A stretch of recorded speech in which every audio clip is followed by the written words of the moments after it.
सचमुच में फर्जी वोटर्स का मामला दिल्ली में इतना बड़ा है कि वो इतना बड़ा उठाया जा रहा है? जिस तरीके के बयान 2015 में देखे गए और अब जिस तरीके से बीजेपी कह रही है, हर बार चुनाव के वक्त बांग्लादेशी, रोहिंग्या, ये सारी चीजें आती रहती है। मामला क्या है? क्या सचमुच में वोटर लिस्ट में फेरफार किए जा रहे हैं, बदलाव किए जा रहे हैं? यही असली मामला है दिल्ली में आज की तारीख में? देखिए साहिल, ये सिर्फ दिल्ली का मसला नहीं है। जब भी चुनाव नजदीक आते हैं, तमाम राजनीतिक पार्टी, उनके कार्यकर्ता और जो ये चुनाव लड़ने वाले लोग होते हैं, वो अपने अपोजिशन के वोटों को कटवाने की कोशिश करते हैं। ये बहुत ही वेल एस्टैब्लिश्ड ट्रेडिशन है, इसमें कोई नई बात नहीं है।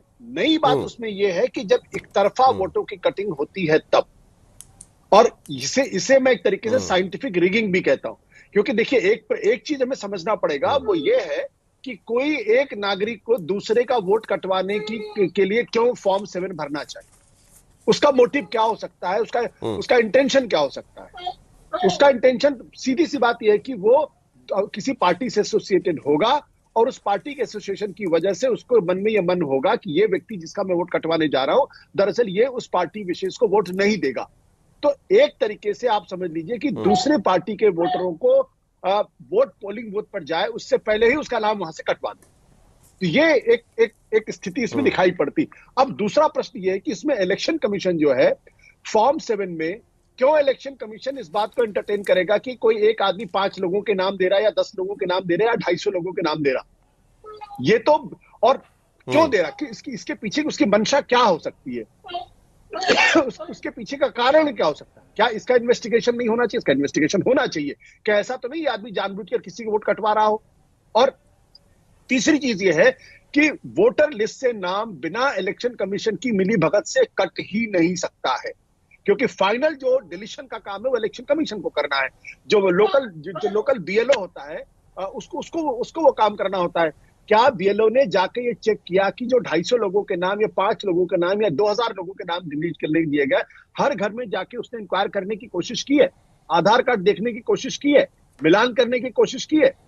अगर कोशिश नहीं की है तो उस बीएलओ के खिलाफ इलेक्शन कमीशन को, उस अधिकारी के खिलाफ कार्रवाई होनी चाहिए और उस आदमी के खिलाफ कार्रवाई होनी चाहिए जो नहीं। लेकिन ये प्रोसीजर नहीं है क्या इलेक्शन कमीशन का? आमतौर पर कभी भी इस तरीके की शिकायत आती है तो उनका फर्ज बनता है कि वो ग्राउंड पर जाए, खुद चेक करे और उसके बाद नोटिस निकाले उस वोटर को। ये तो प्रोसीजर है कि उस वोटर को नोटिस निकाले, आप कहे कि भाई आप यहां पर वोटर है या नहीं है। उसके बाद हर पॉलिटिकल पार्टी को उनको चिट्ठी लिखनी पड़ती है कि भाई हम इनका नाम कटवा रहे हैं, आपका ऑब्जेक्शन है तो बताइए। तो आपका ग्राउंड नेटवर्क अगर स्ट्रांग होगा तो इस तरीके से वोटर लिस्ट नहीं कटेगी, या आपके नाम ऐड भी हो सकते हैं। तो ये चुनावी मुद्दा क्यों बन रहा है? क्या कोई डर है, पॉलिटिकल डर है, इसके वजह से ये सारे मामले बन रहे हैं? एक तरफ बीजेपी कह रही है कि भाई नाम कटवाएंगे और दूसरी तरफ कहा जा रहा है कि भाई जानबूझकर नाम कटवाए जा रहे हैं। बिल्कुल।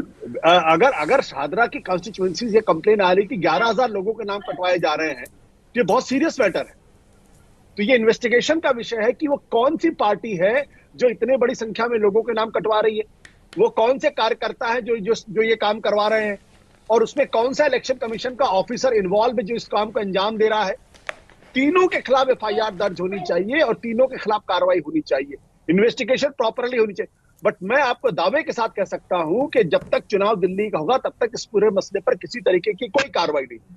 ऐसा इलेक्शन कमीशन का रोल पिछले कई सालों से हरिशंकर गुप्ता कांग्रेस के प्रवक्ता भी हमारे साथ में हैं।